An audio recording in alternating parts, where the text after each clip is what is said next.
Hello बच्चों, good morning, Radhe Radhe, जय श्री कृष्णा। मैं अभिषेक गुप्ता आप सभी का स्वागत करता हूं इस इम्पोर्टेंट करंट अफेयर्स और स्टैटिक जीके की क्लास में।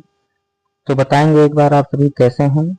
मैं आशा करता हूं कि शानदार होंगे और आपकी पढ़ाई बिल्कुल शानदार तरीके से चल रही होगी। तो हम आज बात करने वाले हैं कुछ इम्पोर्टेंट करंट अफेयर्स जो आगामी परीक्षाओं से लेकर बहुत ही इम्पोर्टेंट रोल निभाने वाला है। तो आप सभी इस क्लास को बिल्कुल एंड तक देखना ना भूलिए। चलिए हम चालू करते हैं। हमारा क्वेश्चन क्या है भाई? तो चलिए दोस्तों, पहले क्वेश्चन पर हम चलते हैं।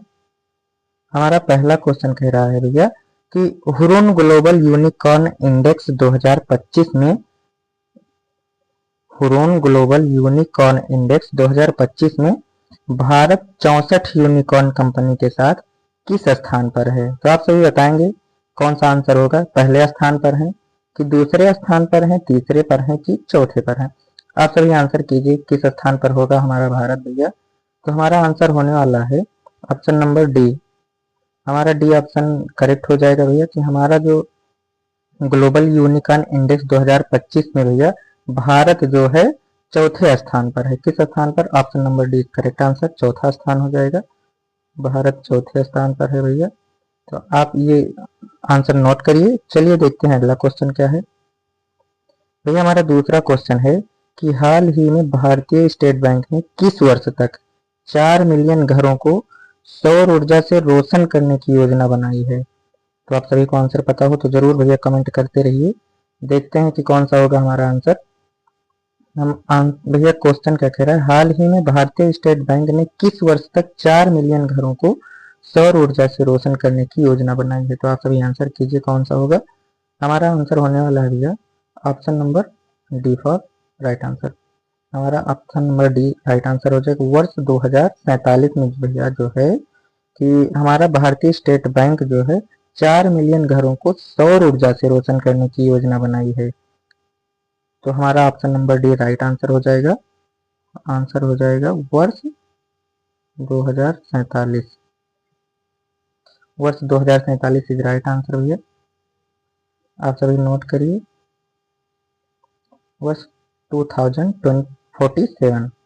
तो चलिए देखते हैं हमारा नेक्स्ट क्वेश्चन क्या है। हमारा तीसरा क्वेश्चन है भैया कि वित्त वर्ष 2025 में भारत का जीएसटी संग्रह पिछले 5 वर्षों में दोगुना होकर कितने लाख करोड़ रुपए पर पहुंच गया है? या भैया एग्जाम के रिगार्डिंग बहुत ही इम्पोर्टेंट क्वेश्चन है, आप सभी इसको जरूर नोट करिए। हमारा तीसरा क्वेश्चन है भैया, आप सभी आंसर कीजिए। तो इसका आंसर होने वाला है option number A. Option number A is right answer कि भैया वित्त वर्ष 2025 में भारत का जीएसटी संग्रह पिछले 5 वर्षों में दोगुना होकर 10.04 लाख करोड़ रुपए पहुंच गए हैं। तो हमारा option number A is right answer. आप सभी नोट करिए option number A is right answer. 10.04 lakh crore, 04 lakh crore हमारा राइट आंसर हो जाएगा भैया। आप सभी इसको नोट करिए। तो चलिए देखते हैं हमारा अगला क्वेश्चन क्या है। हमारा भैया चौथा क्वेश्चन बोल रहा है कि हाल ही में किसने गोरखपुर में गुरु गोरखनाथ आयुष विश्वविद्यालय का उद्घाटन किया? भैया परीक्षा के रिगार्डिंग जो है बहुत इंपॉर्टेंट क्वेश्चन होने वाला है, तो आप सभी इसको जरूर नोट करिए। देखते हैं क्या होगा हमारा आंसर भैया। हमारा आंसर होगा ऑप्शन नंबर बी। प्रधानमंत्री नरेंद्र मोदी साहब जो हैं हाल ही में गोरखपुर में गुरु गोरखनाथ आयुष विश्वविद्यालय का उद्घाटन किया है। हमारे प्रधानमंत्री, हमारे प्राइम मिनिस्टर जो हैं नरेंद्र मोदी साहब जो हैं इसका उद्घाटन किए हैं अभी हाल ही में। तो आप सभी इसको नोट कीजिए, नरेंद्र मोदी। हमारा आंसर हो जाएगा option number B, B for ball right answer. तो चलिए देखते हैं हमारा अगला क्वेश्चन क्या है। हमारा भैया पांचवा क्वेश्चन है कि हाल ही में किस तारीख को भारत में चार्टर्ड अकाउंटेंट्स दिवस मनाया गया है? तो आप सभी आंसर कीजिए कौन सा दिवस भैया? चार्टर्ड अकाउंटेंट दिवस कब मनाया गया है? आप सभी आंसर कीजिए चार्टर अकाउंटेंट दिवस कब मनाया गया है। तो हमारा ऑप्शन हो जाएगा option number A. Option number A में क्या है आप सभी आंसर कीजिए। ऑप्शन नंबर ए 29 जून को जो है हमारा चार्टर्ड अकाउंटेंट्स दिवस के रूप में मनाया गया है। 29 जून, इसको नोट करिए भैया, बहुत इंपॉर्टेंट क्वेश्चन है। चलिए देखते हैं अगला क्वेश्चन। ये हमारा 5वां क्वेश्चन है कि हाल ही में कहाँ केंद्रीय गृह एवं सहकारिता मंत्री अमित शाह ने मंथन बैठक की अध्यक्षता की है। किस बैठक की भैया? मंथन बैठक। मंथन बैठक की अध्यक्षता की। तो आप सभी आंसर कीजिए कौन सा होगा। हमारा ऑप्शन होने वाला है नई दिल्ली में भैया जो है हमारे केंद्रीय गृह एवं सहकारिता मंत्री अमित शाह जी ने नई दिल्ली में जो है मंथन बैठक की अध्यक्षता की है। तो हमारा option number C is right answer, New Delhi. आप सभी नोट कर लीजिए, नई दिल्ली इज राइट आंसर। तो चलिए देखते हैं अगला क्वेश्चन क्या है हमारा। ये हमारा 7वां क्वेश्चन है कि हाल ही में किस देश में सिंथेटिक मानव जीनोम परियोजना शुरू की गई है। आप सभी आंसर कीजिए कौन सा हो जाएगा। हाल ही में किस देश में सिंथेटिक मानव जीनोम परियोजना शुरू की गई है। तो हमारा आंसर होने वाला है भैया कि option number D is right answer. France देश ऐसा देश है भैया जहाँ पे हाल ही में सिंथेटिक मानव जीनोम परियोजना की शुरुआत की गई है। Option number D is right answer. आप सब नोट कीजिए कहाँ भैया? फ्रांस में। कहाँ? फ्रांस में जो है मानव जीनोम परियोजना जो है शुरू की गई है। तो हमारा option number D is right answer, France. इसको नोट कर लीजिए। चलिए देखते हैं अगला क्वेश्चन क्या है। हमारा भैया 8वां क्वेश्चन कह रहा है कि निम्नलिखित में से विद्युत सुरक्षा दिवस 2025 की थीम क्या है। भैया आप सभी को थीम बताना है कि निम्नलिखित में से विद्युत सुरक्षा दिवस 2025 की थीम क्या है। तो हमारा आंसर होने वाला है कि 2025 में विद्युत दिवस की थीम है भैया ऑप्शन नंबर ए, स्वच्छ ऊर्जा सुरक्षा राष्ट्र। स्वच्छ ऊर्जा सुरक्षित राष्ट्र जो है 2025 की विद्युत सुरक्षा दिवस की थीम है। Option number A is right answer. इसको नोट कर लीजिए, इंपॉर्टेंट क्वेश्चन है भैया। तो चलिए देखते हैं अगला क्वेश्चन। हमारा 9वां क्वेश्चन है कि हाल ही में भारत सरकार ने अनुसंधान एवं विकास में निजी निवेश को प्रोत्साहित करने के लिए कितनी राशि के कोष को मंजूरी दी है। तो आप सभी आंसर कीजिए क्या होगा। भैया हमारे 9वें क्वेश्चन का आंसर होने वाला है option number C, 3 lakh crore रुपए की जो है भैया भारत सरकार ने अनुसंधान एवं विकास में निजी निवेश को प्रोत्साहित करने के लिए राशि की मंजूरी दी है। 3 लाख करोड़ रुपए की जो है मंजूरी दी है। तो हमारा ये आंसर सही हो जाएगा। Option number C is right answer. 3 crore रुपए, 3 करोड़ रुपए की भैया जो है हमारे प्रधानमंत्री जी ने मंजूरी दी है। हमारा option number C is right answer, 3 crore. चलिए देखते हैं अगला क्वेश्चन। भाई हमारा 10वां क्वेश्चन है कि हाल ही में कहाँ लद्दाख का पहला खगोल पर्यटन महोत्सव संपन्न हुआ है। तो हमारा कहाँ होगा भैया, आप सभी आंसर कीजिए कौन सा होगा। हमारा ऑप्शन नंबर सी राइट होने वाला है कि लेह में जो है भैया लद्दाख का पहला खगोल पर्यटन महोत्सव संपन्न हुआ है। कौन सा? Leh. Option number C is right answer, Leh हमारा करेक्ट आंसर हो जाएगा। इसको नोट करिए, option number C is right answer. चलिए देखते हैं 11वां क्वेश्चन क्या है। भैया 11वां क्वेश्चन हमारा कह रहा है कि प्रतिवर्ष किस तारीख को अंतरराष्ट्रीय प्लास्टिक बैग मुक्त दिवस, अंतरराष्ट्रीय प्लास्टिक बैग मुक्त दिवस के रूप में मनाया जाता है। तो आप सभी आंसर कीजिए कौन सा डे हो जाएगा भैया। हमारा ऑप्शन होने वाला है option number A is right answer. Option number A 2 जुलाई को भैया जो है अंतरराष्ट्रीय प्लास्टिक बैग मुक्त दिवस के रूप में मनाया जाता है। हमारा option number A is right answer, 2 जुलाई। हमारा 2 जुलाई राइट आंसर होने वाला है। आप सभी इसको नोट कीजिए। क्योंकि बहुत ही इम्पोर्टेंट क्वेश्चन है, ये आगामी परीक्षाओं में पूछा जा सकता है। चलिए हम चलते हैं नेक्स्ट क्वेश्चन की ओर, देखते हैं क्या है हमारा अगला क्वेश्चन।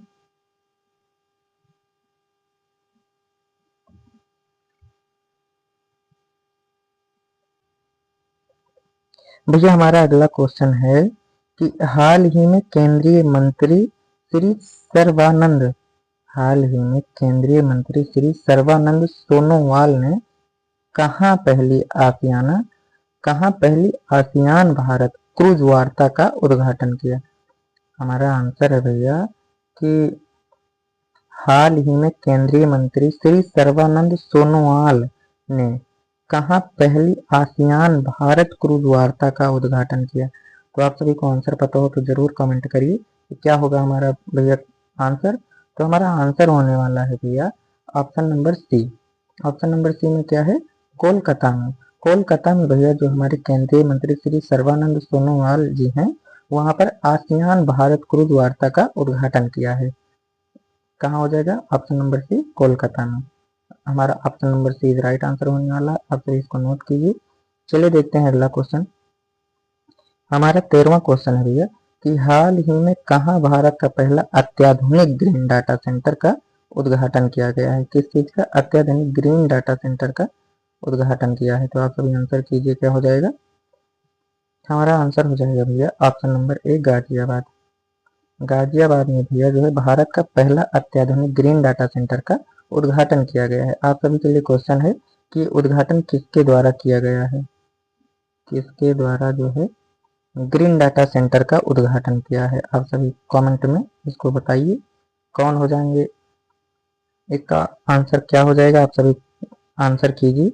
चलिए तब तक हम दूसरा क्वेश्चन देखते हैं। इसका आंसर हो जाएगा ऑप्शन नंबर ए गाजियाबाद। हमारा 14वां क्वेश्चन है भैया कि हाल ही में डॉक्टर सांख्यिकी दिवस का आयोजन नई दिल्ली डॉक्टर अंबेडकर अंतरराष्ट्रीय केंद्र में किया गया। किस तारीख को, कौन सा है भैया, आप सभी आंसर कीजिए। कौन सा दिवस है भैया, कौन सा सांख्यिकी दिवस का आयोजन नई दिल्ली स्थित डॉक्टर अंबेडकर अंतरराष्ट्रीय केंद्र में किया गया है। आप सभी आंसर कीजिए। हमारा आंसर होने वाला है कि भैया जो है हाल ही में 20वें सांख्यिकी दिवस, option number D is right होने वाला है। 20वें सांख्यिकी, कौन सा, 20वें सांख्यिकी दिवस का आयोजन नई दिल्ली स्थित डॉक्टर भीमराव अंबेडकर अंतरराष्ट्रीय केंद्र में किया गया है। हमारा option number D is right answer. 20वें हमारा राइट आंसर हो जाएगा भैया, तो इसको नोट कीजिए, इंपॉर्टेंट क्वेश्चन है। चलिए देखते हैं अगला क्वेश्चन। हमारा भैया अगला क्वेश्चन कह रहा है कि हाल ही में विभा देवी भारत की पहली महिला ई वोटर बनी है, ये किस राज्य से हैं। तो आप सभी आंसर कीजिए किस राज्य से हुई है। तो हमारा आंसर होने वाला है कि हाल ही में जो विभा देवी भारत की पहली महिला ई वोटर बनी है, वो बिहार की होने वाली है। वो बिहार राज्य की पहली ई वोटर बनी है, ई वोटर महिला बनी है, जो कि उनका पहला जो है ई वोटर कार्ड बना है। कहाँ की है, बिहार की। हमारा answer number A right answer हो जाएगा। बिहार जो है हमारा करेक्ट आंसर हो जाएगा। Option number A right answer, आप सभी नोट कीजिए। चलिए देखते हैं। हाँ, हमारा यहाँ पे जो है करंट अफेयर का क्वेश्चन खत्म होता है और अब चालू करते हैं आज का। तो हमारा भैया 16वां क्वेश्चन कह रहा है कि भारत में वर्तमान में तेल की कीमतों का निर्धारण कौन करता है। हमारा वित्त मंत्रालय करता है कि पेट्रोलियम मंत्रालय करता है कि राज्य की सरकारें करती हैं या फिर तेल की कंपनियां करती हैं। आप सभी आंसर कीजिए, क्या हो जाएगा।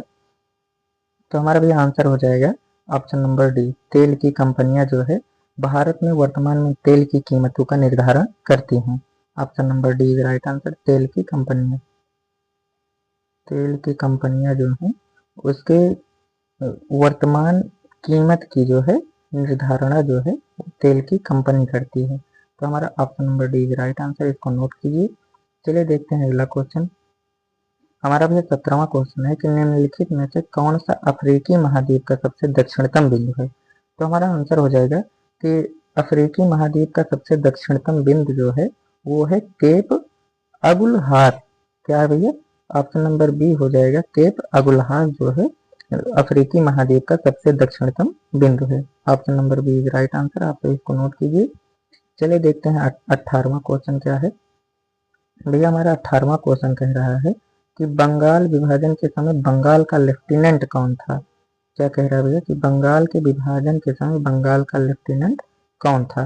तो भैया बंगाल विभाजन के समय हमारे बंगाल के लेफ्टिनेंट जो थे वो थे भैया सर एंड्रयूज फ्रेजर। कौन से थे? सर एंड्रयूज फ्रेजर जो हैं बंगाल विभाजन के समय बंगाल के लेफ्टिनेंट गवर्नर थे। Option number C is right answer. इसको नोट कीजिए क्योंकि ये इंपॉर्टेंट है, परीक्षा के रिगार्डिंग जो है ये बहुत इंपॉर्टेंट क्वेश्चन है। तो चलिए देखते हैं 19वां क्वेश्चन। भैया हमारा 19वां क्वेश्चन है कि सर्व शिक्षा अभियान का लक्ष्य सभी को प्राथमिक शिक्षा कब तक उपलब्ध कराना था? सर्व शिक्षा अभियान का लक्ष्य सभी को प्राथमिक शिक्षा कब तक उपलब्ध कराना था? तो हमारा आंसर हो जाएगा ऑप्शन नंबर डी, वर्ष 2010 तक जो है सर्व शिक्षा अभियान का लक्ष्य ये था कि सभी को प्राथमिक शिक्षा उपलब्ध करा दी जाए। तो क्या हो जाएगा हमारा ऑप्शन? आंसर नंबर डी, वर्ष 2010 तक जो है सभी को प्राथमिक शिक्षा उपलब्ध कराना इसका लक्ष्य था। चलिए देखते हैं आज का आखिरी क्वेश्चन। हमारा भैया आखिरी क्वेश्चन कह रहा है कि निम्नलिखित में से कौन सा उद्योग स्वदेशी आंदोलन से विशेष रूप से प्रभावित हुआ है? तो हमारा आंसर हो जाएगा भैया, आप सभी आंसर कीजिए क्या होगा। हमारा आंसर हो जाएगा ऑप्शन नंबर ए, कपास कपड़ा उद्योग जो है और स्वदेशी आंदोलन से विशेष रूप से प्रभावित हुआ है। हमारा option number A is right answer. तो आज के लिए बस इतना ही, मिलते हैं नेक्स्ट सेशन में, तब तक के लिए जय हिंद जय भारत।